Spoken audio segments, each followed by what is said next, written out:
I couldn't believe it. It was like one of those kind of hair on the back of your neck standing up moments. And we had just really hit it off throughout that whole day. And she just looked at me and she's like, I really could use some help around here.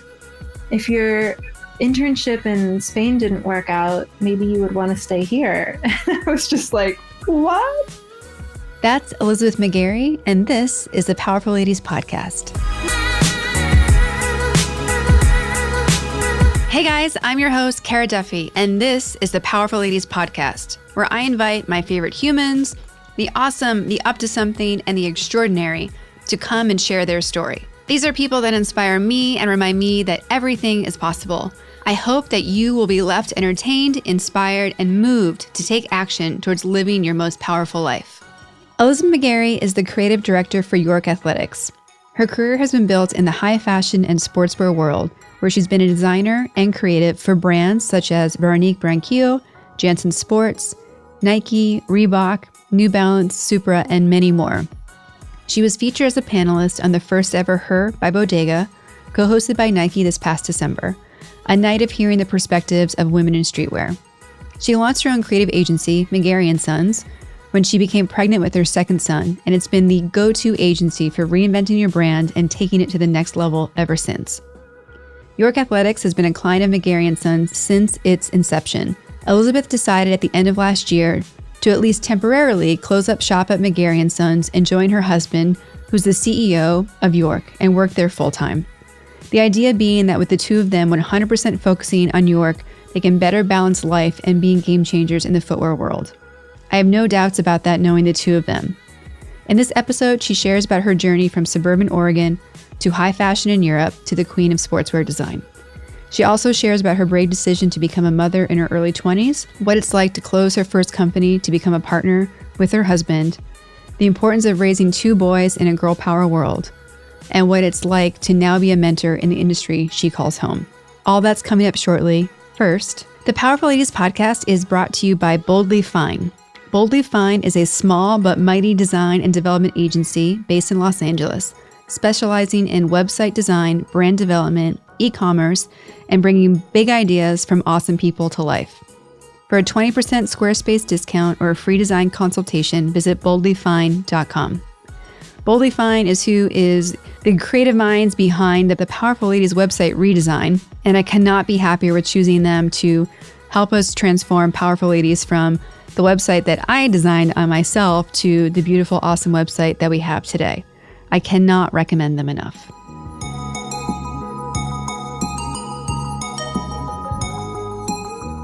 I wasn't expecting video. So Okay, perfect. We can go no video. You look lovely. I like looking at your face. I'm like kind of freaking out at my own. Okay, ready? We will turn off the cameras. 1, 2, 3. Okay. So I met you when we were both working at Reebok, and then I ended up working with your husband, Mark, for a ton of years at Puma. But I would love for you to introduce yourself to the audience. Yeah. So hi, everyone. Cara, I'm so proud of you and excited that this has evolved into being where you're taking it next, because we've been in touch through Powerful Ladies for the last several years. But yeah, I'm a creative director and a mother and a wife and a collaborator living in Boston, but a West Coast girl at heart. And I've just been working my way through the sportswear industry for the last, 20 years, I guess now. Started off in fashion, had absolutely no interest ever working for a sportswear brand, having grown up about a mile from Nike campus. It just wasn't fashion or even design to me. And lo and behold, I ended up there in the early 2000s and really appreciated that experience. And it just kind of set me off on a new track in my career. Which has led me to Boston. So bouncing around at all the different sportswear brands as an apparel designer. And that evolved into consulting with startup brands. And then now I'm the creative director of a brand with my husband. Yeah, and thank you so much for acknowledging me to start this, because like you and Mark are among the most inspiring people and then power couple that I've had the pleasure to know. And not Aw. just inspiring, but like you guys are cool. Like you're fun to hang out with. You're funny. like it's always been, I was so excited when I was at Supra that I could bring you and your consulting firm on board to do apparel design for us, because I know how much fun it is just to work with you guys. Yeah. And that was one of my favorite, corporate experiences I've had. And I think that there's just some people that you're on the same wavelength about things. Like I didn't have to say all the words for you guys to get it. Yeah, but you were also really trusting, which is like the best. Yeah, you were amazing to work with. Super organized, super clear about what you wanted, and then really trusting of us to do what we do. So, Awesome. Thank you. Well, I would love to go back from the beginning and talk about what it was like for you growing up in Portland. um, yeah, I mean, I grew up, people have a very clear idea of what Portland is, probably thanks to Portlandia. And, there's a lot of interesting, just food and art and culture and design appreciation and everything going on there. I grew up more of an Oregon girl, to be honest. It's really different when you get outside of the Portland city limits. It's pretty rural. My family were, working class. My dad's side of the family were all loggers and military people, and kind of growing up with that. But my dad he's just like a really creative spirit. He was always kind of in PR and marketing. And my mom, she worked in the film industry actually when she was really young in Seattle, independent film industry as a distributor. She was a dancer and a singer. Both my parents are performers. So I don't know. I just grew up in this crazy house, like very eclectic house in the middle of 5 children. And I don't know. I feel like I grew up, it was like the Partridge Family in my house. Everyone was like singing, played an instrument, and I just didn't have that gene. Like I would kind of do it on my own behind closed walls, like definitely a behind the scenes kind of person. Some private bedroom dance parties. Yeah, absolutely. So besides having kind of like my own secret dreams of being on Star Search as a dancer or something, I, from a pretty young age, got really into fashion. Like maybe it just was through magazines at the grocery store newsstand or something. I was just really drawn to it. My dad gave me his 35 millimeter Pentax camera when I was 11, I want to say. Amazing. And I just started, making my friends dress up, doing photo shoots, doing hair and makeup. And I think that was kind of the segue into, just being curious about this world and this industry, and was really obsessed with models. And, this was in the 80s and 90s. So it was just like the era of the supermodel and MTV House of Style and like all those kind of shows. I feel like it was becoming something that people wanted to know more about, and you could kind of get those insider views of things. So having that as a personal interest and passion, as well as my dad was just really good about keeping me in sports and exposing me to everything. I was into gymnastics and ballet, and after a lot of injuries, my dad was like, why don't we try softball? And I ended up playing basketball, and that really clicked for me. So yeah, growing up through elementary school, middle school. So I was born and raised until I was 12 in Southern Oregon. It's very, it's almost like high desert kind of, climate and pretty small town vibes. We ended up moving to the Portland area when I was in middle school. And then just really kept that interest going through basketball and through fashion. Um, I think we've had like part of the reason we're probably able to flow together so well now is like having similar backgrounds growing up. I mean, I feel like my time was equally split between getting obsessed with like what people were wearing and why, and like loving things that were alternative viewpoints of that. Like Sassy magazine was like the best thing that had ever happened when I was a kid. And then equally like running to every sport that was yeah, possible to fill up my schedule. yeah. And I think like growing up in that time, it was very clicky, and you kind of had like your different crews, and I somehow, I don't know, maybe it was also just being Mm-hmm. of the middle child of five, you kind of figure out how to carve out your own path. And I didn't feel too restricted by that. But yeah, I was definitely dressing like a crazy person in seventh grade, trying to pull off runway looks that I would see in, Vogue magazine or something. And Amazing.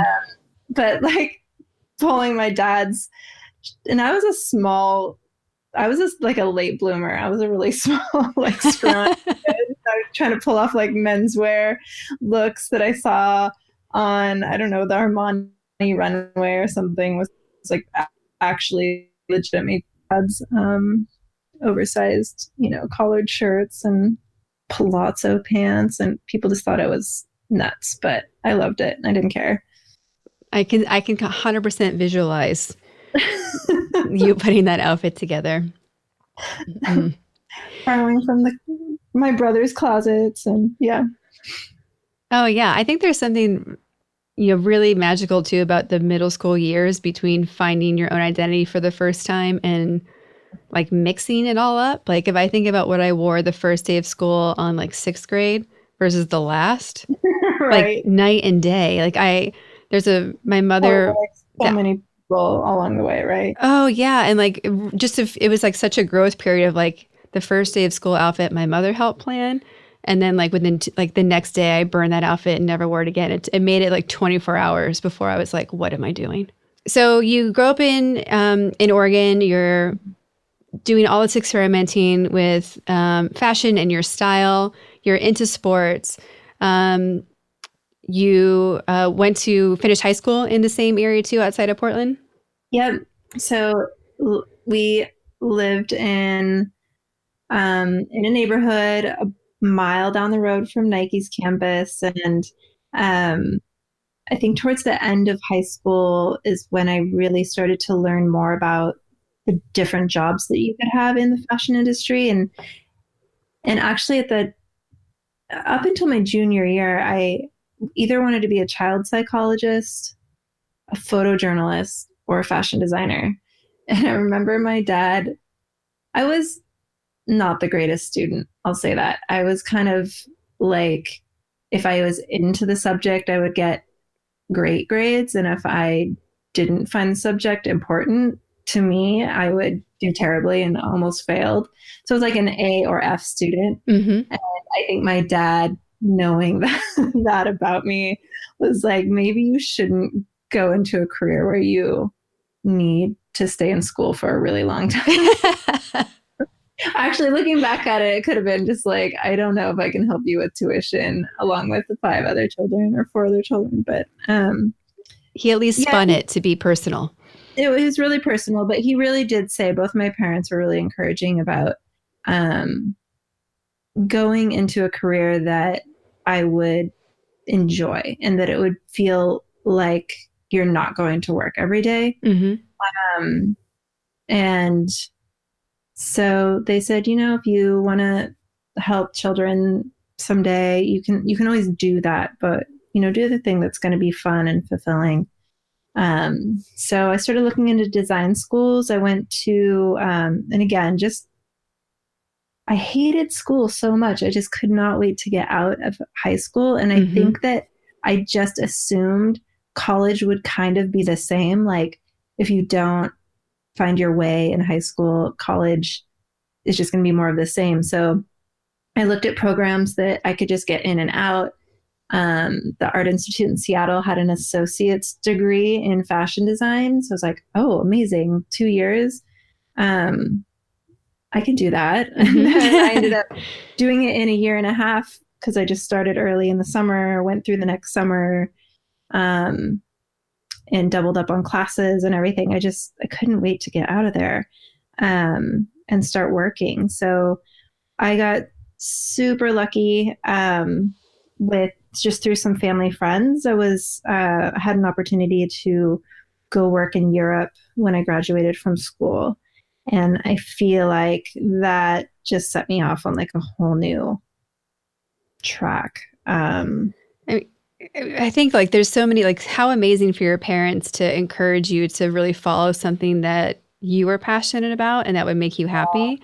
Yeah. And then they were kind of ahead of their time in that way. I'll be honest.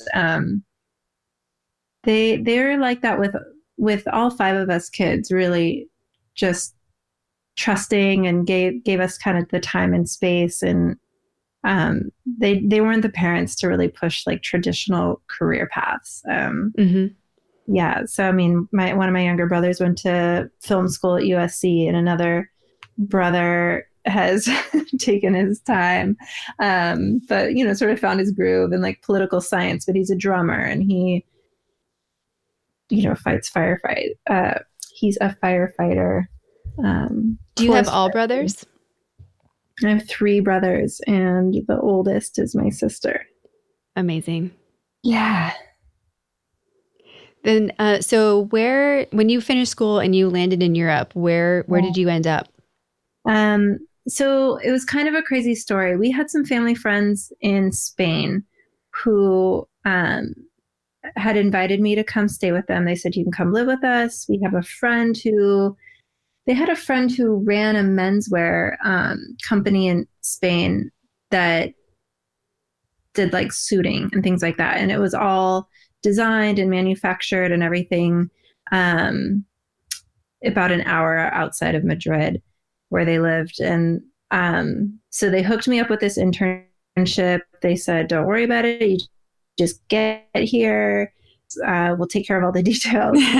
So a week after my graduation, which I graduated early in December. So I don't know, first week of January or something, my mom and I flew to Europe, and we kind of did like the whole train hopping thing through Italy, just to spend some time and see the site together for a couple weeks. And when we landed in Spain, our friends Jose and Mary Bell, they picked us up, and they just looked terrified. And they said that they had just gotten news that their friend's company filed for bankruptcy and was closing their doors. And I was just devastated. Oh, as no. much as I loved the idea of being in Europe and traveling around and seeing all these beautiful cities, and I had, packed for 3 months worth of being there and working. And they said, don't worry about it. We'll figure something out. You can just stay with us and learn the language, and we'll go travel around and make sure you see Spain and stuff. But a few weeks into it, I was getting really itchy and bored. They didn't live in a big city, or, it was like, I was feeling a little isolated, housebound, a little homesick. But it all was just sort of meant to be. My dad ended up coming out. Actually, I also kind of just had like, they were great people, and I loved the woman Mary Bell, but we had a little difference of opinion on how to communicate with one another. And so, the man that I was living with was, he also grew up in a big family, but 6 brothers, just very male dominated, kind of machismo mentality. And he crossed the line with me a couple of times and just made me feel uncomfortable. And I called my parents one night and I said, you guys need to call back tomorrow and tell them that I have a job offer back home and I need to come home. Like, okay, calm down. So my dad flew out, and we continued to do some traveling together. And he actually got us hooked up on this trip to Israel and Palestine as a How part of the. amazing. Yeah, it was really amazing. He went and he heard this man speak in Portland, who was really promoting just peace and reconciliation in the Middle East between Palestinians and Israelis. And he, as part of his mission and his nonprofit organization, he organizes these trips every handful of years. People from all over the world congregate in Jerusalem, and for a week they go to all the different towns and villages and talk with people from kind of both sides of the conflict, and really just in the effort to like raise awareness and understanding, right? So he wanted to go on that trip, and I thought that sounded amazing. So I said, like, let me do that too, and then we'll go back home together. But in the middle of all of this travel, I met his this family in Belgium near Antwerp, who my dad was a foreign exchange student when he was in high school, and he lived with them, and he just kept in touch over the years. And it was just like this really incredible day where basically his brothers said they were going to take my dad out and show him the old sites and grab a beer or whatever. And they said, "You're going to hang out with our sister Gerarda. She makes dresses and things. We think you guys will get along." And No way. really had this picture in my head, like maybe an alterations shop in the middle of some little village or something. Right, right. She took me under her wing that day. We went shopping in Antwerp. She took me to all these amazing, designer boutiques and things I'd only seen in magazines. And really, she was just like this coolest woman. She was my dad's age, but she just had amazing style, kind of this avant-garde, like witchy, like architectural, just so sophisticated and so chic. And we really got along, and she took me shopping all day. And then at the end of the day, she took me to her studio, which was a converted farmhouse. Of course it was. Yeah. I was 20 years old, so I wasn't that exposed, I think, to like how just freaking cool things can be in the world. Yeah. And yeah, we walked into her shop. She turns on the lights, and it was just like floor to ceiling, bolts of fabric, all the machines you could ever dream of, huge cutting tables, a wall just full of sketches. And what she did was basically she operated a small team of sample makers, and for one of my favorite designers, Veronique Branchino. Here's this designer who I had on my inspiration boards in college, who really influenced my style. And here's the woman who like makes all of her things for her with her sketches on the wall. And I couldn't believe it. It was like one of those kind of hair on the back of your neck standing up moments. And we had just really hit it off throughout that whole day. And she just looked at me and she's like, I really could use some help around here. If your internship in Spain didn't work out, maybe you would want to stay here. I was just like, what?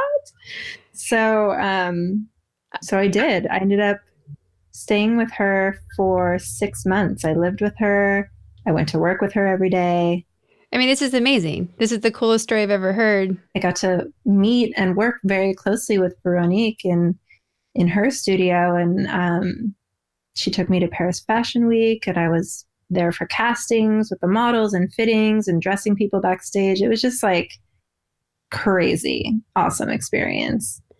Well, and what I want all the listeners to get is that we've only gotten you to like 21. Yeah.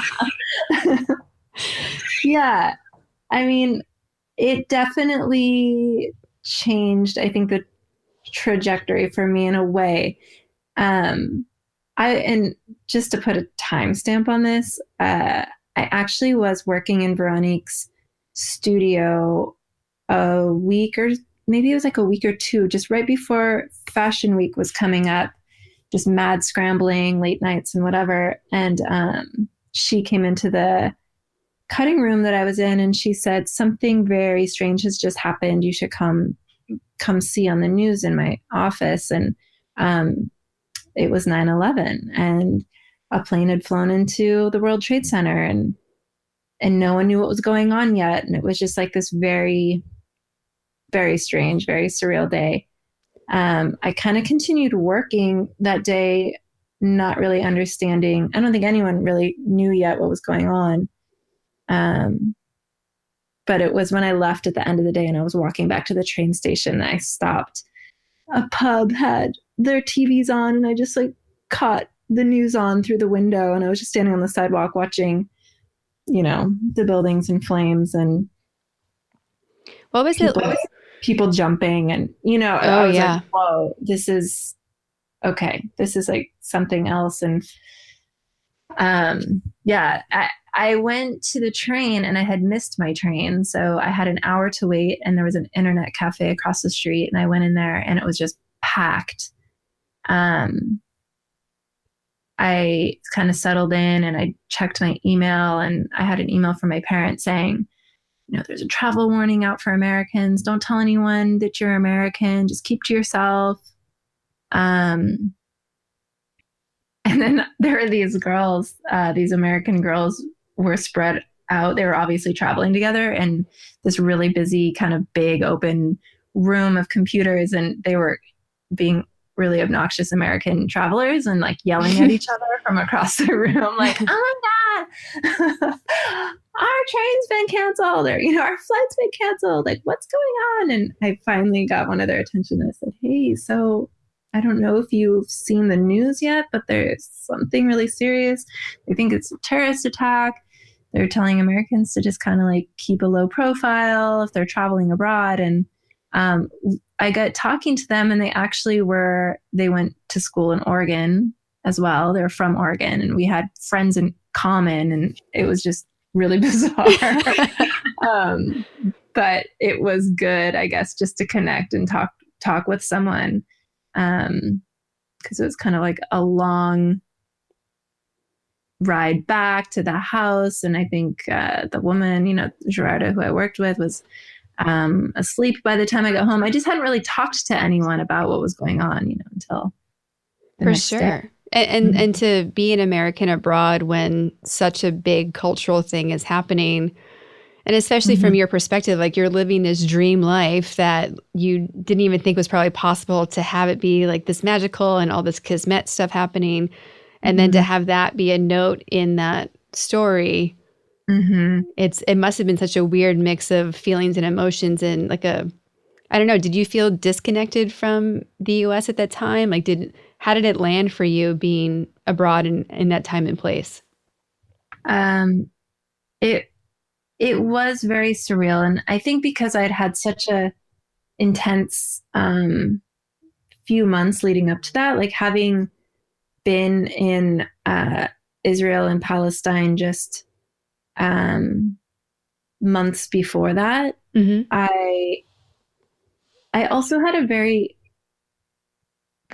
broadened understanding of kind of like what the perception of the US was in the world at the time. George W. Bush was president, and even just traveling around, I got just accosted by people like, how could you Americans vote for George at the time? It's like, well, I didn't vote for him, but you find yourself making excuses or apologizing for the perception of Americans, even if that's not how you associate yourself or represent yourself abroad. Yeah.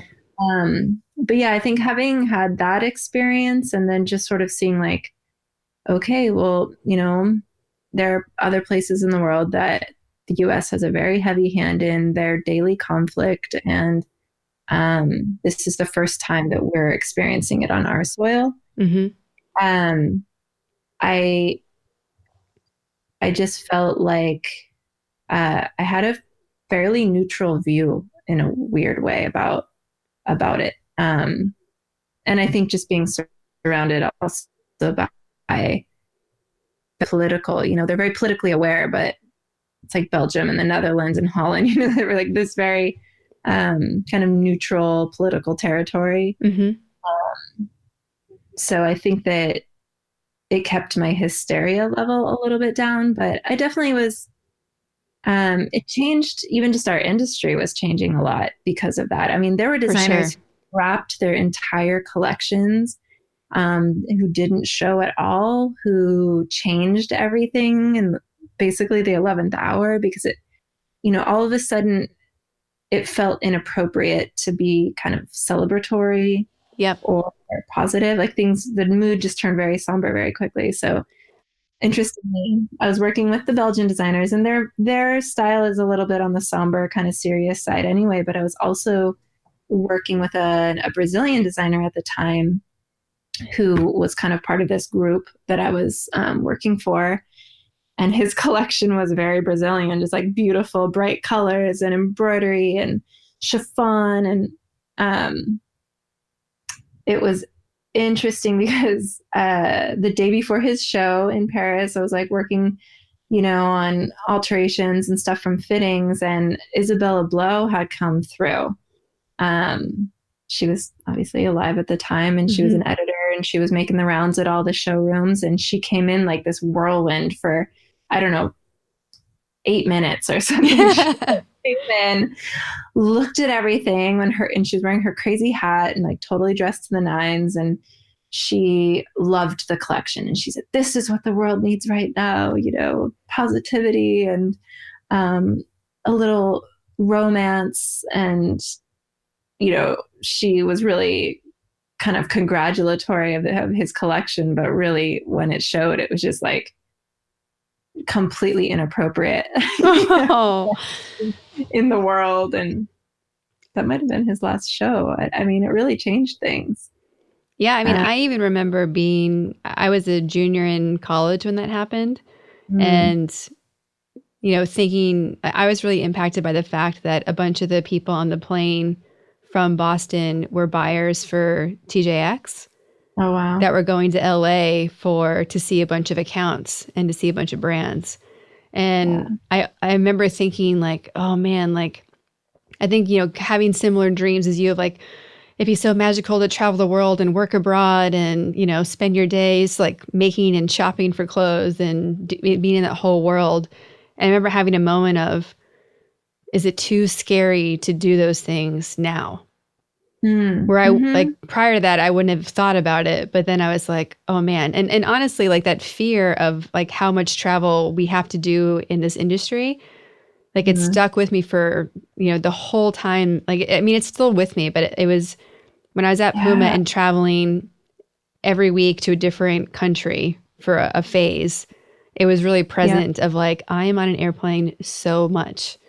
And it would come back to me once in a while of like the risk versus reward potential for, I mean, honestly, any industry that's there. Things in but perspective, right? Like, what, is it worth it? Like, at the end of the day, we're talking about cotton, right? And thread. Like, what do I need to put on the line for that? But, but then the dust settles, right? And I guess for me, it'd be one thing if I didn't feel passionately or fueled by my line of work, and I wasn't excited about it. And I love travel in general. And I guess that was something interesting. I mean, I ended up going home soon after that, and I do feel like I came back to just a completely different country. Yeah. And I don't know if that change was as stark for people who were here when it happened and just sort of like lived through the quick succession of changes. But, I remember coming home and just right away in the airport, there were American flags everywhere. And everyone had a bumper sticker on their car of the American flag. And I just like, that was never a thing before leaving. I don't remember ever seeing that. So this sort of nationalism and like pride, and it's obviously what what the country needed at the time. But it was just really interesting, the kind of before and after, I guess, of coming back. And but yeah, I mean, I had some girlfriends who they had come to see me when I was in Europe, and they were stopping in New York on their way back. They were staying just outside the city on the morning of 9/11. They were getting ready. They had these were design school friends of mine. They had their portfolios in tow, and they were getting all dressed up, and they were going to just go hit like door to door style, spread their resume and their portfolios around and see if they could get some jobs lined up, just like entry level fashion jobs. And I remember trying to get a hold of them first because I knew that they were in New York. And so obviously they didn't go out on the train that morning, and they didn't go. And, you know, basically people were getting like no one was hiring after that happened too. The whole industry just sort of like froze because no one was sure what was going on. In general was really unstable for a while. So it was kind of a scary time. I do feel like I had all this momentum, and I felt so proud in what I was doing, and I put myself like way out of my comfort zone, but I knew it was special and I knew it was important. And then to come back to the US and kind of going back to Portland too, Beaverton, I was like, what am I going to do now? Yeah. You know, I did feel a little lost in that. But I got a job at Janssen Swimwear, which was a 100-year-old heritage brand based in Portland. They had just been acquired by Perry Ellis, and were really going through a transition of kind of being a commodity brand to wanting to resurrect it to be this, you know, glamorous swimwear brand that it had been in its past. And so that was really cool. I got hired as an assistant designer, put on that project, the Diving Girl collection. The designer I worked with was, you know, our job was basically to like dig through these amazing archives from the 30s and 40s and 50s and pull together collections of kind of like what the most modern, glamorous woman would want in swimwear today. And really helped, you know, worked really closely. I guess for a fairly conservative, long-standing brand, I got to work on the most kind of fun, image-driving collection for the brand, and working really closely with marketing to pull together kits to send to the highest tier retailers and things like that, just to kind of get Janssen back on the radar. And, you know, I think that I got put on that project and on that team because of my experience abroad. So I was able to really figure out how to work within the confines of what the Portland market had to offer, which wasn't really fashion at the time. But I guess just stand out against other people applying for those jobs with that experience and having traveled and all of that. Yeah. How did you go from there to Boston? Well, so first I had a pretty major life change when I was at Janssen. My older sister had a son that she wasn't able to care for, and so I started, you know, obviously with a lot of support from friends and family and lots of research and conversations, kind of figured out how to become his guardian. And it took some time, but oh gosh, what year was this? 2003 he was born. So 2004, I was 23. I was finally granted legal guardianship of my now adopted son, Mikhail. Who's awesome. 15. Oh my God, he's gonna be 16 next month.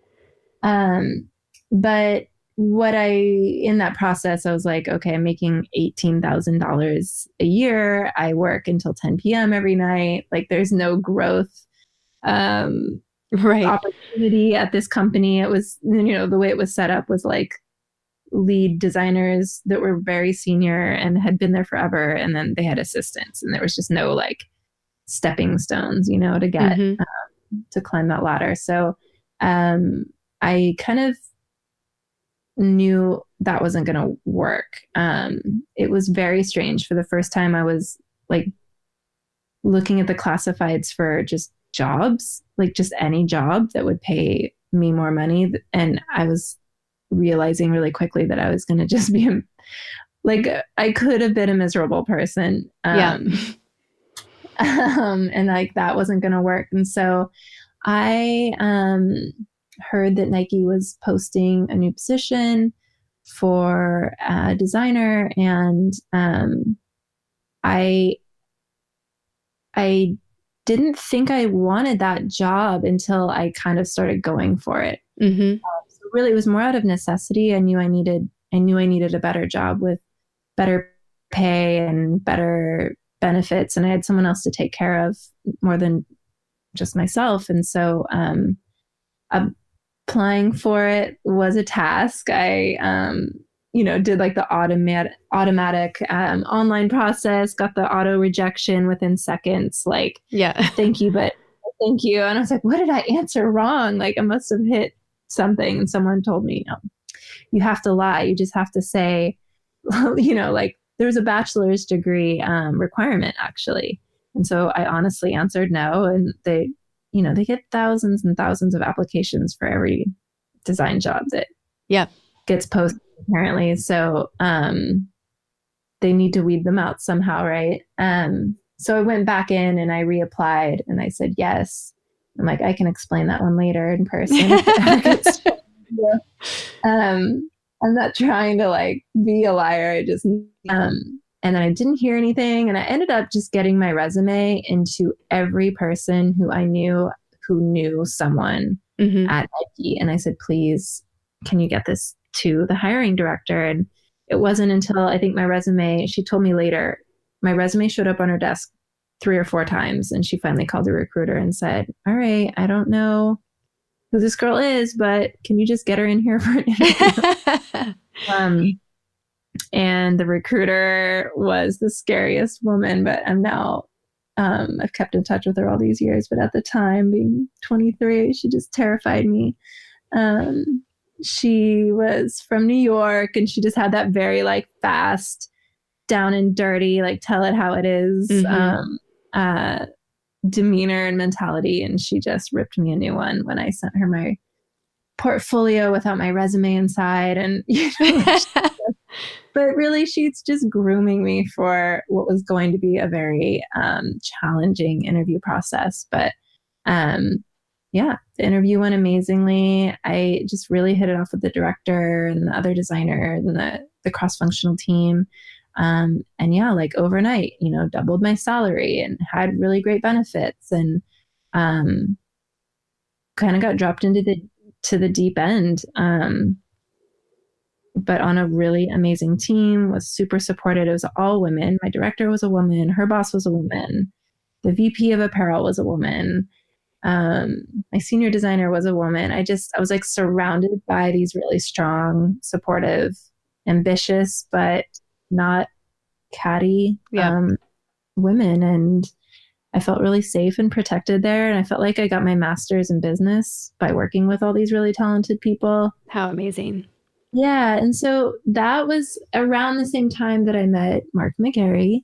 And we ended up in Boston because I worked at Nike for 2 years, I think. And then he got a job offer with Puma and moved cross country. And we did the long distance thing as long as we could. And then I got a call from a recruiter. Just one of those serendipitous things. Like, I wasn't ready to leave Nike because I loved my job and I was learning and growing a lot. But it was definitely getting to the point in our relationship where we were going to just have to make a call one way or the other. And we had been avoiding that kind of hard conversation for, I don't know, it was like 8 or 9 months. And finally we just said, look, if the right opportunity comes along, let's just pursue it and we'll see what happens. I got a phone call the next day from a recruiter. You might be looking for a job in Boston. I was like, what the hell, man? Like, The universe was listening. yeah. And so at the time, Reebok had just been acquired by Adidas. A bunch of people had left. They were reshifting teams. They were rebuilding categories. And I was going to be in Boston just for like a long weekend to visit with Mark. And they said, why don't you come in just for a chat? Mm-hmm. And I didn't have my portfolio. I brought a sketchbook, and it was like so last minute, but we just like really hit it off. And they called me back later that day and offered me the job. So that happened really fast. I packed up little Mikhail, and on his 3rd birthday, we moved to Boston. Amazing. I love that your story just keeps getting better as well. But one of the things I would love to go back to, because I think it really speaks to who you are as a powerful lady, and then also the relationship that you have with Mark, is like how you became a mom the first time. Yeah. And you were 24? 23. Yeah, you're 23, working in fashion. You just got off of this, amazing European experience. Mm-hmm. You're just figuring out who you are and what your life's going to be. Mm-hmm. Like, how did you get to the point where you're like, no, like I meant to be his mom, when I'm sure there were so many other options that you guys thought of as a family, and like knowing what rock stars your parents are as well. Like how did it end up being like, no, like that's my path? Yeah. Honestly, I think I was definitely not planning on becoming, it wasn't like I was thinking of and dreaming about motherhood, at that stage of my life. Thankfully had the opportunity to go when Michaela was born. Flew to Georgia when I heard that my sister was in labor, and was able to, with my mom, we went and spent time with him as a baby. And I basically held him for, I think, 3 days in this rocking chair in a hospital room, and just felt very strangely maternal for him, or just, I don't know what it was. We knew he wasn't going to be going home with my sister, or a biological parent, and he was going to be in foster care, and there was like nothing we could do about the legal situation of it. But we I don't know, there was a long, kind of ride in terms of who was going to care for him and when. But when it was determined that he was going to be basically available for adoption, and they contacted us as the family, obviously, I was just like, well, no, like he has to be with us. Like he has to be with family, of course. Yeah. And my mom had just been diagnosed with cancer, and she was battling that and going through treatment and everything. I mean, she's a grandma. She wasn't trying to be the mother of she wasn't in the position really, but we decided that as a team we could do it. Cause I also was like, I don't make any money and I don't know anything about children, and it was really scary, but I just knew I knew I could do good enough. You know what I mean? Yep. And yeah, so when we finally got the green light, I mean, it's crazy how slowly things move, in the system, but, he was 17 months old, and I finally noticed that he was, ready to come to Oregon and live with me. And I took, I had to get certified as a foster parent. Mm-hmm. I had to do it with my mom because legally I was too young to be certified as a foster parent, and as like a single woman, I guess. Mm-hmm. But with my mom and I, we basically, it was, I don't know, it was fun. We were going to these like fostering 101 kind of courses and had to have background checks and all of that stuff, but we just knew that together we could do it. I broke up with my just dumb boyfriend that I was living with at the time. I'm ditching you for a 2-year-old. Bye. Yeah, I was like, so this is happening and you are not going to be a part of it. And he's like, what? I was like, yeah, you're not the one. And I've got to like I don't know. I just was really excited about the job. I don't know, like I had the energy for it too, man. I was just like young and fearless in a way. So no, I mean, we just did it. I don't know. I just remember having this conversation with my family, like people do so much more with so much less. Yeah. What is the excuse not to with all the scary, like the unknowns, just the unknowns. It's just like, this just feels like the right thing to do and it's going to be okay. And it was, I mean, he's just this angel child, so special, so sweet, so easy, and fun. We just kind of had like our own little love affair, but we credit Mikhail for bringing Mark and I together because Mark and I knew each other, knew of each other. I had never spoken a word to each other until the night before Mikhail was coming to Oregon. I was like out with friends, just kind of like a final, I don't know, like fun night out. And your motherhood bachelor party. Yeah, basically. And yeah, we just kind of like for the first time ever found ourselves in close proximity and had this talk and kind of, I don't know, had this really strange moment of awkward eye contact where you're kind of like, wait, was he looking at me? Like, is she looking at me like that? But yeah, the next morning I got on a plane. I went to Georgia. I spent a few days with Mikhail and the foster family to really just get my instructions, I guess. How do I do this? And then we came back together. And when I returned to work, like a week or two later, I had an email in my inbox from Mark McGarry. And he just was like, I heard what you have going on, and I think that's really cool. And you might need a friend. So let me know if I can ever like help you out or give you a break or whatever. Talk about the smoothest pickup line ever. I know, right?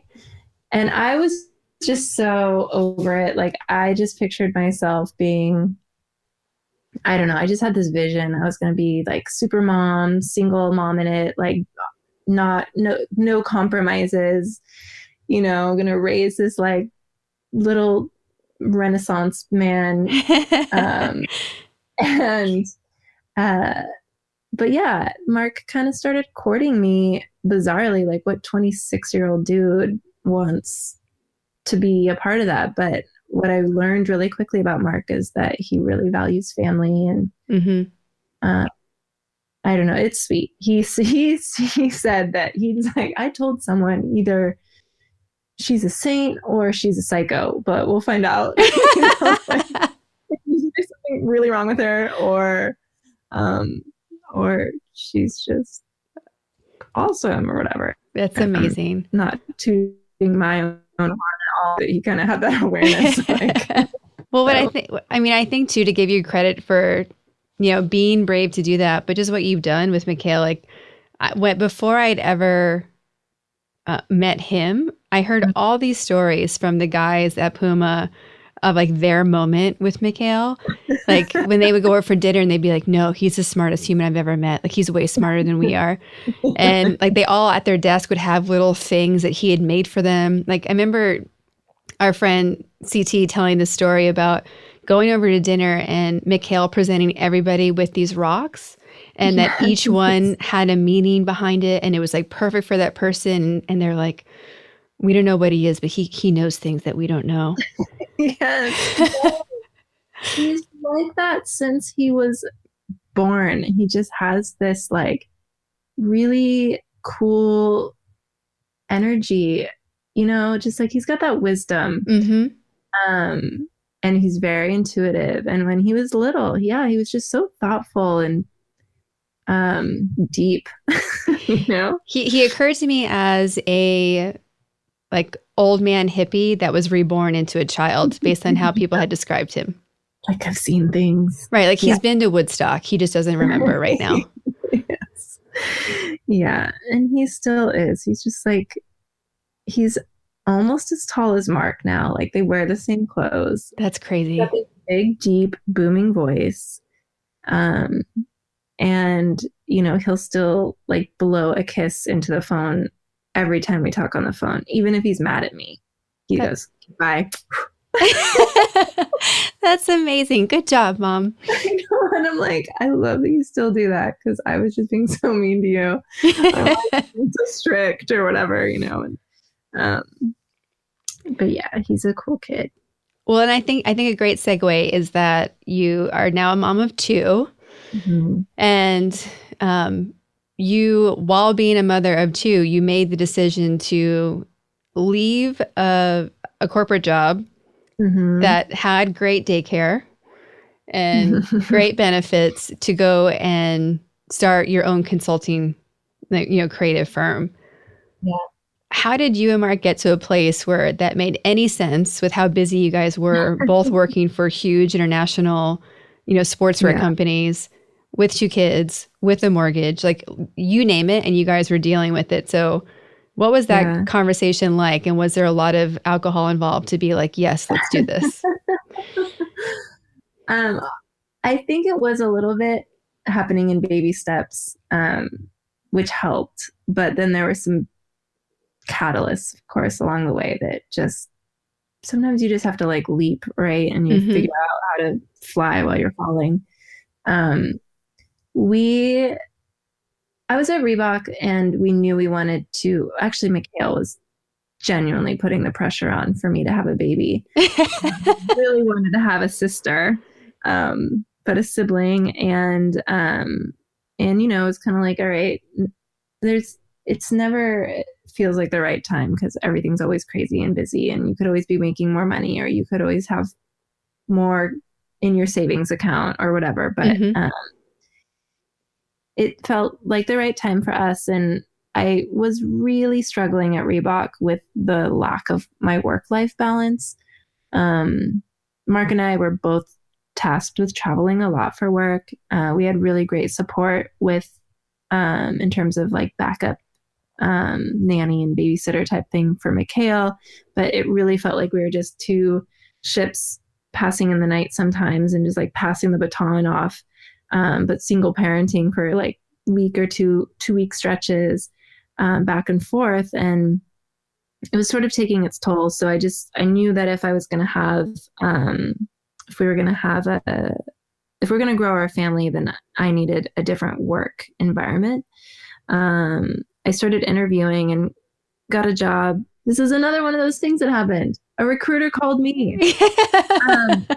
And I was like on my cell phone at my desk at Reebok, she's like, hey, New Balance is growing their apparel team. And someone said that you might be interested in like looking around or picking your head up or something. I'm like, what is going on? I just had this conversation, this week or something. So after asking around, I had heard that New Balance is for that work-life balance and, they're family owned and independently run, and that the vibe was just a bit different there. And I thought, okay, this might be a good opportunity to both be a part of a new category that's growing as well as, have a better balance and eliminate my commute and all of those things. So interviewed for the job, got the job, and gave my notice at Reebok. And then they told me that they were going to enforce my non-compete for 6 months. I was like, okay, we all knew that might happen, but for people who don't know, right, your non-compete basically is that you cannot work for a competitor for a given amount of time, but a week later, I took a pregnancy test and found out I was pregnant, which was not the plan. We thought we were going to have a baby, like, after I started a new job and got settled and stuff.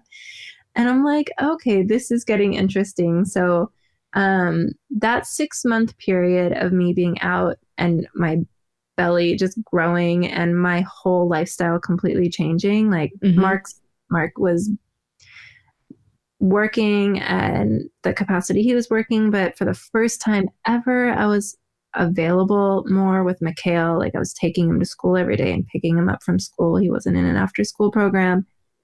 For the first time, I was like volunteering in his classroom on art projects and reading with kids. And I was cooking food for the first time, like looking up recipes and making stuff. And I was totally in nesting mode and working on house projects. It's like, I could get used to this. And after doing my research on like what the daycare situation was going to be for an infant and how expensive it was in Boston, I don't know. It was like the more time I spent not working, the more I could see myself working differently. Yeah. My mom was a working mother. She was the breadwinner in our family. I never, ever pictured myself as not being that. But again, I think it's just when you create that space for yourself and you have that time, it's like the windows just kind of open up, like you can see an alternative way of doing things. Like, oh, I don't have to grind so hard every single day and be frantic and spend 2 hours at home with my family in a given day. So yeah, it was kind of a baby step. And then when my non-compete ended, I was 8.5 months pregnant, and I started going into work at New Balance. Your boss is like, what did we do? Yeah. I mean, I had been transparent with them along the way. Like as soon as we knew, the 3-month mark that it's like a healthy pregnancy, I told them, but I said, don't worry about it. Like I'm coming to work for you. That's not a problem. But unfortunately it was like, I kind of got in there and I started consulting with them, like freelancing basically, because I wasn't going to have a maternity leave based on the timing. So I don't know. I realized that I have one of those few types of jobs that I could actually just be busy as a freelancer, a freelance designer, and why not give it a try? Like we had just really gotten a taste of what a less chaotic life could be like. So, so yeah, I ended up telling the woman who hired me that I wasn't going to be able to accept the job. And I was so sorry that they waited for 6 months. And she just like, she totally got it. She said, I'm so happy now we can just be friends and I don't have to be your boss. And I'm actually we're going out to go. She lives out in Encinitas now. So we're going to go visit them next month, but we've stayed in really good touch. She's become a mentor for me as far as, career growth and working moms goes. She was really supportive, and it made me realize that, that I could do this. And she actually hired me to freelance for them for a while. And then, Tom at Puma heard that Mark's wife's a freelance designer and she's available. So he called me in, and I started getting these little projects here and there. And it was like, before I knew it, I was making as much money or more money than I had been making as a full-time salaried employee, and without all the strings attached. And, basically just doing it between nap times and midnight feedings. But just kind of got the taste, like we could do this and figure this out. The freelance business just grew. I mean, it just grew to the point where I couldn't do everything on my own. And I started tapping friends of mine who had also left the corporate world and were freelancing, and I was having Mark meet over coffee or lunch with clients to talk to them about their brand strategy, because you can only do so much with design if the brand strategy and marketing concepts and stuff aren't there. It's not gonna be successful. So when he started doing that, I think we realized, like, there's a need here, and there's all these new brands launching, many of them from people like our former colleagues who are kind of hitting their ceiling at these corporate companies and realizing they could do something better or different. And we just ended up, well, I'll say in the beginning, I ended up becoming this kind of go-to resource for that, for the creative side. And then I don't know,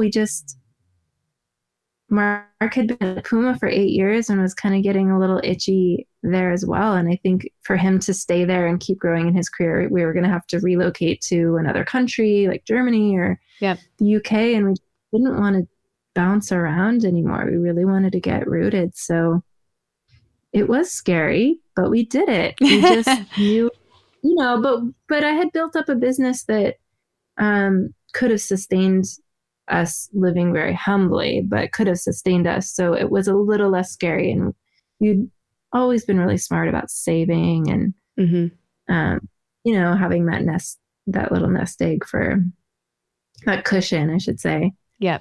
Your emergency fund. Yeah. Mortgage, 2 kids. And then suddenly, like, no benefits, and, doing it ourselves was scary, but doable. And I think the more you have to do it, the more you will do it. So we just made the leap, No, I think it's been so interesting throughout our careers in the industry as well to look at how much it's changed, and both from like what brands exist and which ones don't, which retail stores do and which ones don't. And then seeing how many people have never felt like they've been able to be fully creatively expressed in these very creative jobs.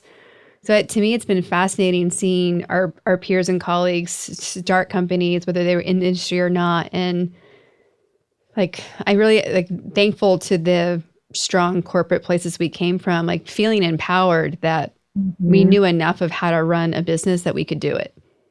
Yeah, absolutely. I mean, I think that at the bigger companies, you learn so much, but you also see where there's so much, there's just too many layers. And so if you can kind of take all that industry knowledge and know-how, and you know all the parts that need to be there to be successful, but you can just trim out all the fat and you can move really quickly, and you don't need, the biggest hurdles at these big companies is internally convincing people that it's the right thing to do, like the right design or the right consumer, the right concept. So you spend so much time and money and resources just convincing your internal colleagues.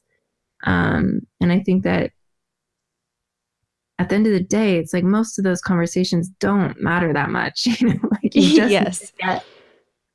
just need to, I don't know, put good work out there and like do it quickly, and then listen and what's resonating, and then evolve really quickly. And so it's exciting, and I've loved being part of these startups. You learn a whole new skill set as well. I mean, I've learned a lot from some of my clients who started their companies fresh out of college, and on the flip side, we're just so naive and inexperienced that it served them well as also, you know what I mean? Yeah.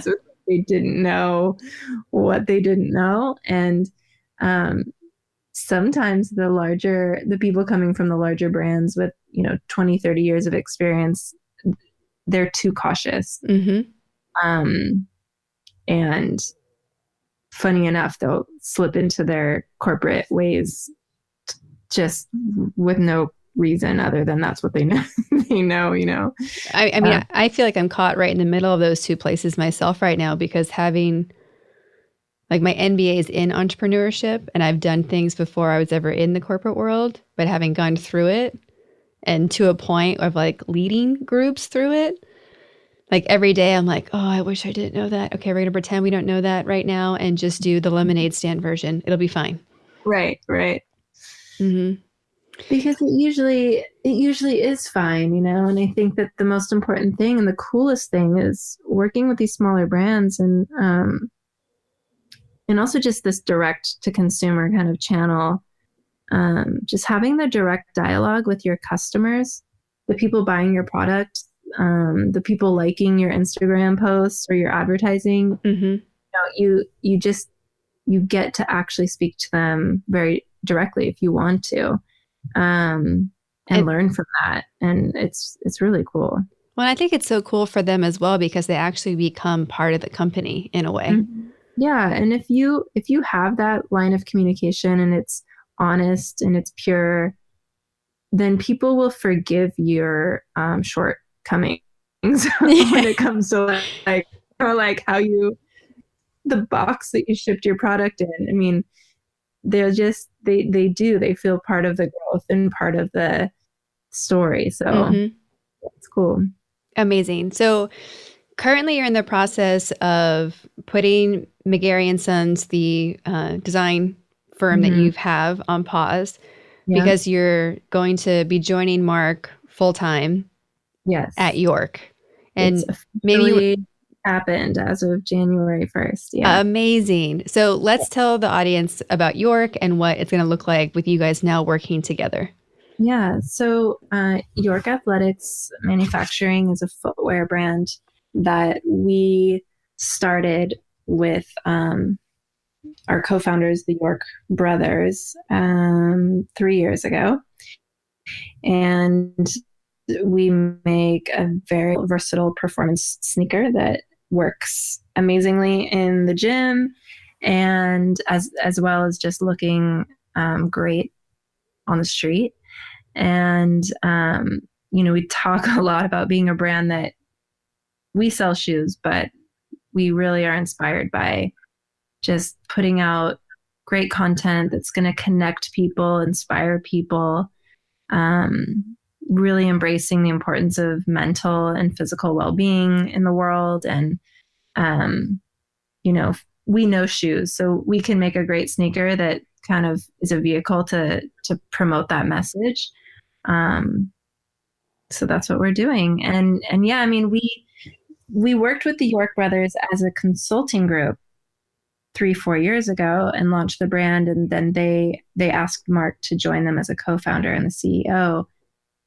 So he stopped consulting with the brand and with McGarry and Sons. And so I've been running it the last handful of years by myself with my team, while kind of moonlighting as the creative director for York, but never fully being available for them. And so we just sort of had this epiphany this year. Like, I love working with all of our clients and all the projects we've done.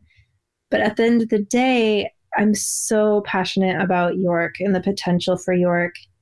And I'm really excited to kind of remove myself from a lot of the administrative side of running a business that I was really caught up in, and just like pouring myself back into being creative. And my responsibility for the brand is really like how we show up in the world. It's on me. I need to make it super tight and cohesive,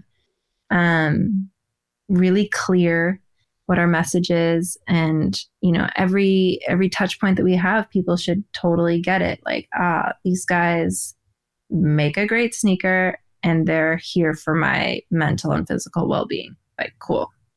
Sign me up. Yeah, it's an amazing message. And I really love to see what York's done so far about embracing, different athletes than what you would see at the big guys, right? Like it's always had a rebellious, edgy approach to it, and people who are, people who are taking part in athletics and fitness for themselves over anything else. Yeah. Yeah. I mean, there's a lot of things we've done symbolically that we hope help people understand what we're all about. So like the shoe is very, very minimally branded, for example. We always after working for all the big guys and having to place a giant swoosh or three stripes or vector or You name it. or whatever, right? Like, um, so the branding would dictate what the product was, and we just wanted to make a great product that was just seamlessly could slip into someone's life and wasn't a billboard.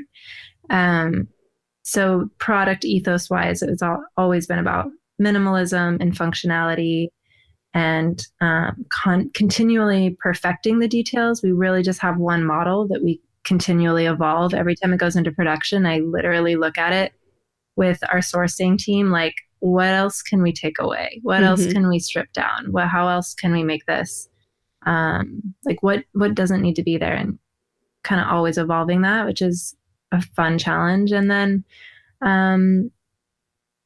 yeah, with the branding, with really the brand experience, I think we all kind of grew up in alternative culture, and Mark was a skateboarder and snowboarder and surfer, and related much less to traditional sports. And I think for myself, growing up passionately interested in fashion and design, and then kind of going to sportswear brands where you couldn't fully explore that, that sort of design sensibility. I'm really excited to.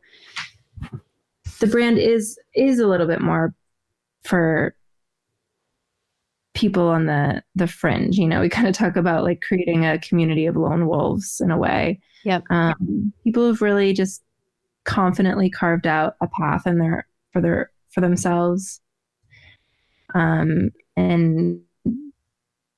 swim against the current and all of that. I mean, we just really want to embrace it and let people know that there's a place for great content and great products. Well, and I think it also speaks to who you guys are individually and as a couple as well, right? Like, yeah. It's a lot of part of what inspires me about you guys, besides the amazing relationship that you have together and as a family, but that you do keep choosing what makes sense for your life versus what would make sense if the rest of the world was telling you what path to take, right? So I think like being able to embrace that spirit and give a little bit to everybody else must be really empowering as well. Yeah. I mean, I'm all about turning this into my dream job, It's like on me to do it. And for Mark as well. And I think for our whole team, it's like, how can we make this the best? It's in our control. It's in our hands. And it definitely comes with its challenges. I mean, you have financial goals and targets that you're very aware of when you're a small company. You see every dollar and cent that goes in and out. And so just being mindful and responsible in that regard, but also just like having fun with it and challenging the way things are and why are they that way? I mean, one of my favorite things about the brand is being a unisex brand, like a unisex company. We don't talk differently about men and women. We don't make products differently for men and women. We're actually huge. Well, maybe by the time this is airing, finalized, but we're, revamping the website so that that's really clear. That it's just ridiculous to make some of those definitions anymore. So we're really embracing that. We are launching a collaboration with a really inspiring, amazing person who that campaign will be out in April. And amazing. I think listeners in particular will be really inspired by it. Just people who are fighters, people who aren't afraid to, go toe to toe against their own demons or the adversities in their life, and that's really like the York mindset, and the people who we look to be the megaphone for that. This coming year, it's going to be really exciting. That's amazing. So speaking of inspiring others, when, who are the people in your life that have been, the critical people for inspiring you to to make for all the choices that you've made? I mean, my family, so much of it comes back to my family. My parents in particular have just always been so supportive um, of me and encouraging me to really listen to my own, just my heart. Mm-hmm. And, I think definitely Mikhail becoming a mother at a young age and just having that responsibility to make, I don't know, wise decisions for our family, but also to show him that following your passions and the things that fuel you and make you feel good is super important. I don't want my kids to see that you should just settle for anything because the world tells you need a certain amount on your paycheck or Mm-hmm. a certain house or whatever. Like that's been super inspiring. And then even coming back to my parents, my mom is dealing now with her fifth diagnosis of breast cancer, and she is just a spitfire. Like every time I talk to her, she's so positive, and she'll always hold on to the 1% of hope. Yeah. In a sentence, like she does not listen to the statistics that or even the diagnosis really being handed to her. She'll just hold on to the best possible what ifs, and she believes in the power of positivity and prayer. And I've really just been embracing that the older I get, especially.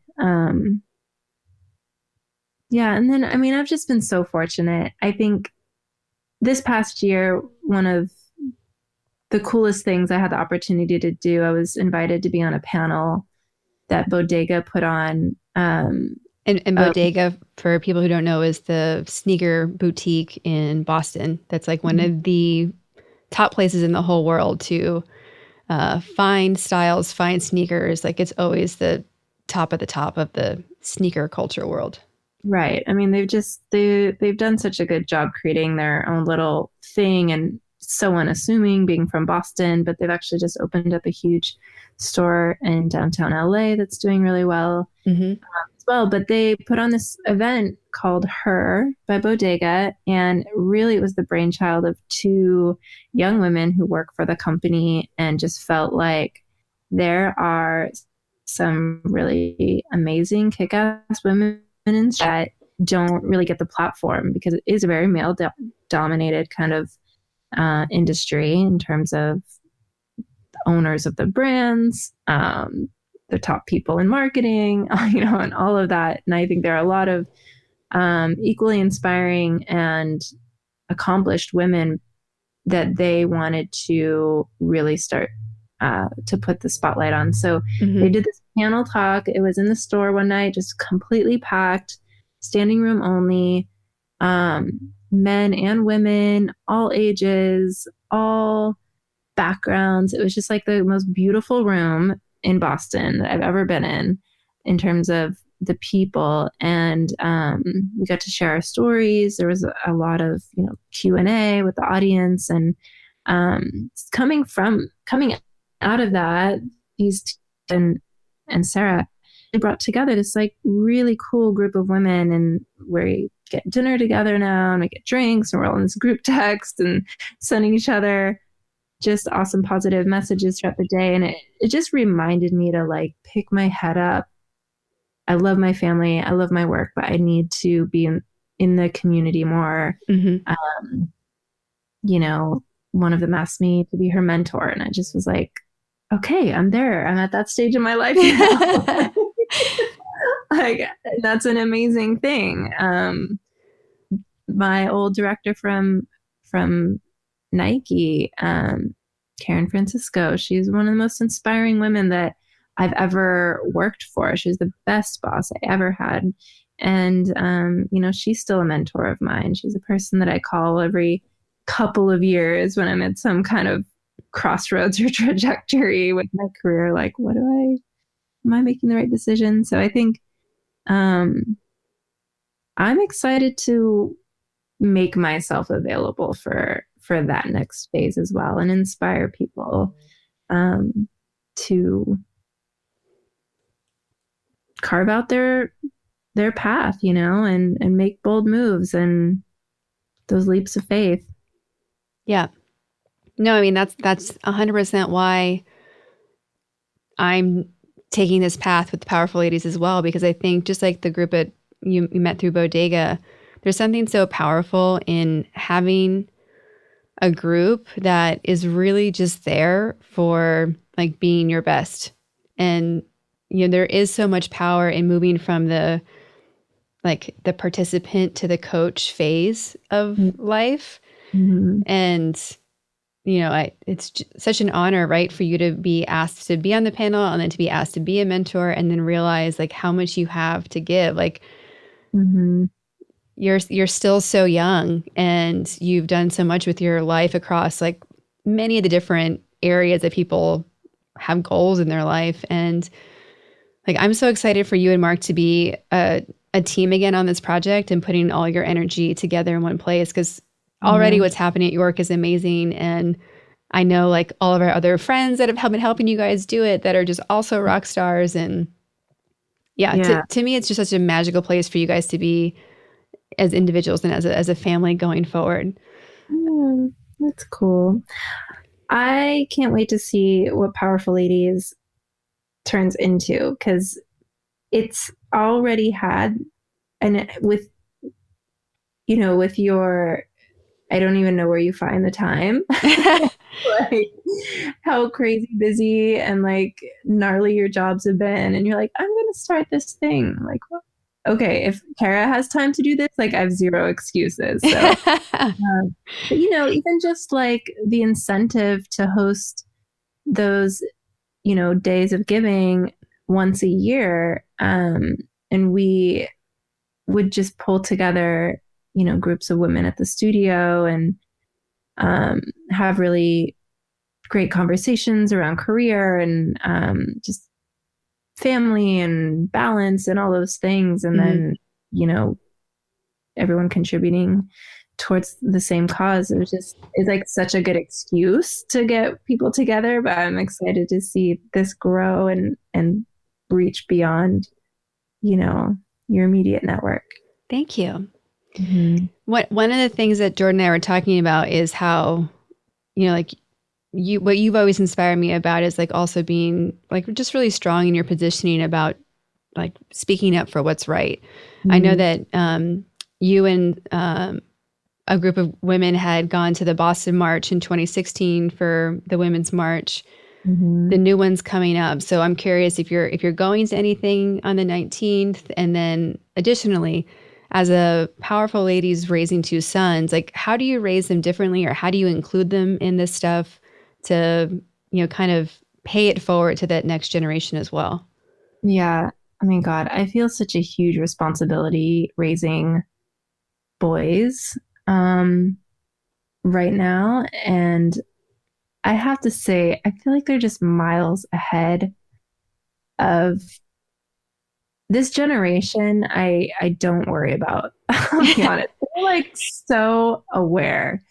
And maybe also just the thing I love about raising them in Boston is a great city in terms of the diversity here, the progressive kind of political nature here.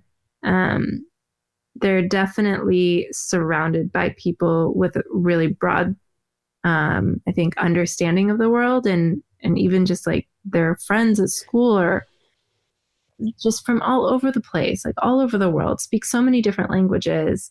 And yeah, I mean, we have very open conversations around things going on in the world politically. And,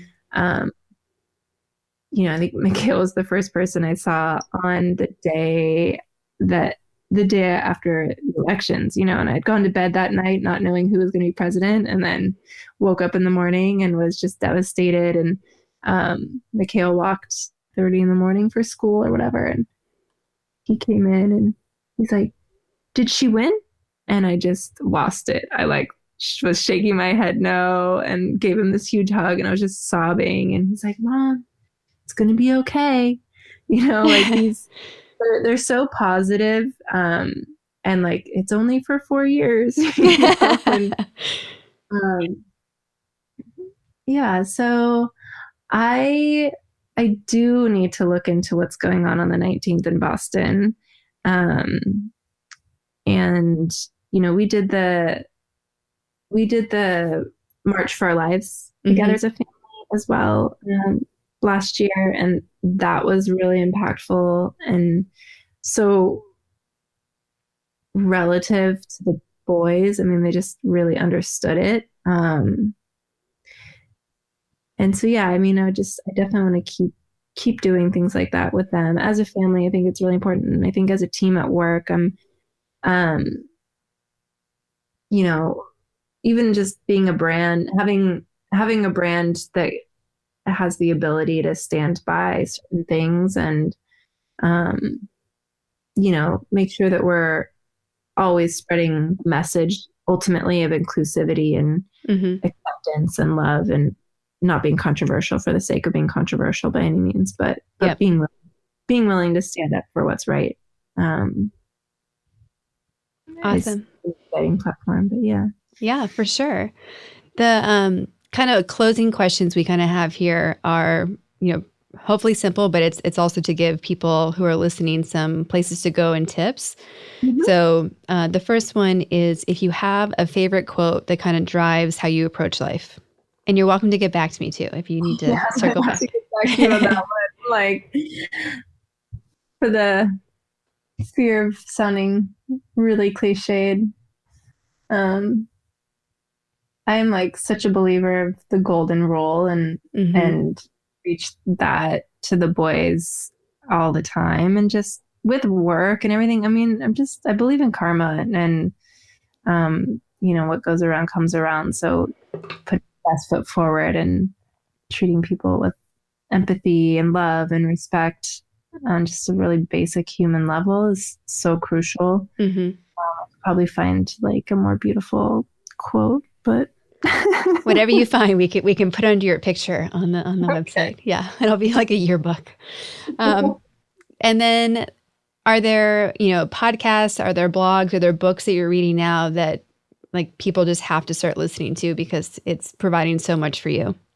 Yeah, I mean, I'm really working on deepening my practice with meditation. So I've been poking around different blogs on mindfulness and meditation. The 10% Happier. I love that one. Thing, yeah. And especially if you've been listening to it for a while, right? They're definitely getting like deeper and deeper into kind of the quest, I think. Oprah's Super Soul Conversations, I think, are really good. I love Malcolm Gladwell's Revisionist History.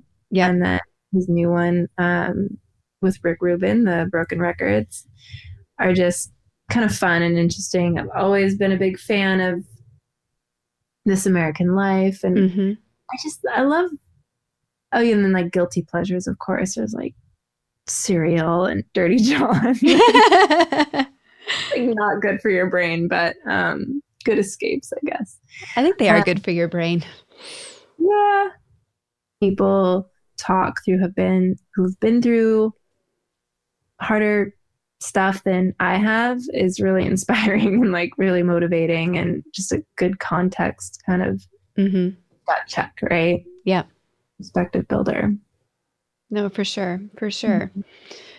And then the final question we are starting to ask is, on an average day, where do you feel you are on the scale of human to powerful lady, assuming powerful lady is the equivalent of like Wonder Woman? So do you feel like you're where would you put yourself on that scale on an average day? On an average day? This is like the Pisces in me. I'm just like a constant roller coaster, I think. I will admit to my own,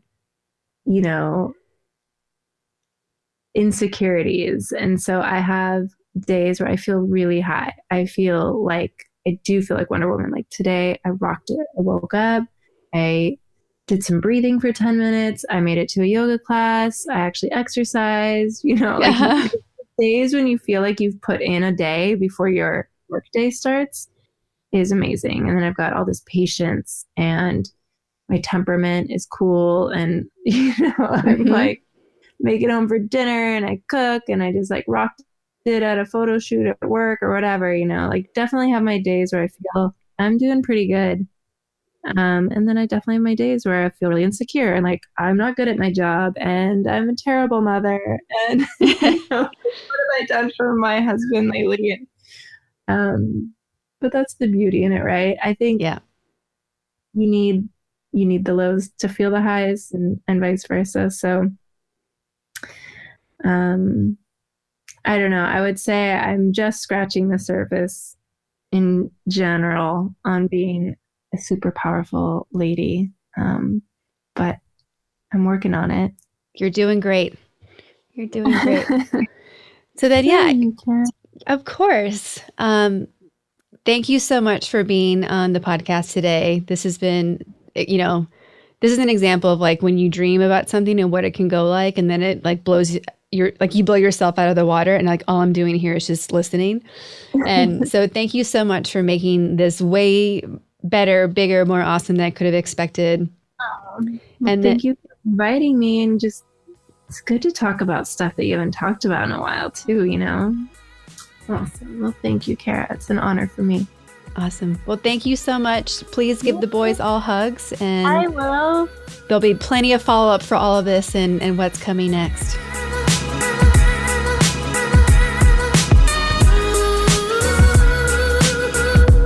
It's amazing how there's always more to learn about someone, and this episode with Elizabeth proved that. She was already on our Women Crush Wednesday list, and I'm left 10 times more inspired. She proves you can have a family, have a life, do great work, and create businesses that allow you not only to support your family, but also express your creativity and passions. At Powerful Ladies, that's the game we're playing. So check out the Powerful Ladies website and shop to find tools and inspiration to take your game to the next level. You can show Elizabeth your support by following York Athletics on Instagram at York Athletics MFG, and send her a note. Tell her what this episode meant to you. Then head over to yorkathleticsmfg.com and try out a pair of their new amazing sneakers. They're getting 5-star ratings with over 389 submitted reviews. Those are just the reviews people are submitting, let alone all the other chatter that's out there. They're amazing products. Don't forget to also check out the surprise collab that will be out by the time this episode is available that Elizabeth mentioned in the podcast. If you'd like to support the work that we're doing here at Powerful Ladies, there's a couple of ways you can do that. Subscribe to the podcast on Apple Podcasts, Stitcher, Google Play, or anywhere you listen to podcasts. Leave a review on any of these platforms. Share the show with all the powerful ladies and gentlemen in your life. Join our Patreon account. Check out the website, thepowerfulladies.com, to hear more inspiring stories, get practical tools to be your most powerful, get 15% off your first order in the Powerful Ladies shop, or donate to the Powerful Ladies One Day of Giving campaign. And of course, follow us on Instagram at Powerful Ladies. For show notes and to get the links to the books, podcasts, and people we talk about, go to thepowerfulladies.com. I'd like to thank our producer, composer, and audio engineer, Jordan Duffy. She's one of the first female audio engineers in the podcasting world, if not the first, and she also happens to be the best. We're very lucky to have her. She's a powerful lady in her own right. In addition to taking over the podcasting world, she's a singer-songwriter working on her next album, and she's one of my sisters. So it's amazing to be creating this with her, and I'm so thankful that she finds time in her crazy busy schedule to make this happen. It's a testament to her belief in what we're creating through Powerful Ladies, and I'm honored that she shares my vision. Thank you all so much for listening. We'll be back next week with a brand new episode. I can't wait for you to hear it. Until then, I hope you're taking on being powerful in your life. Go be awesome and up to something you love.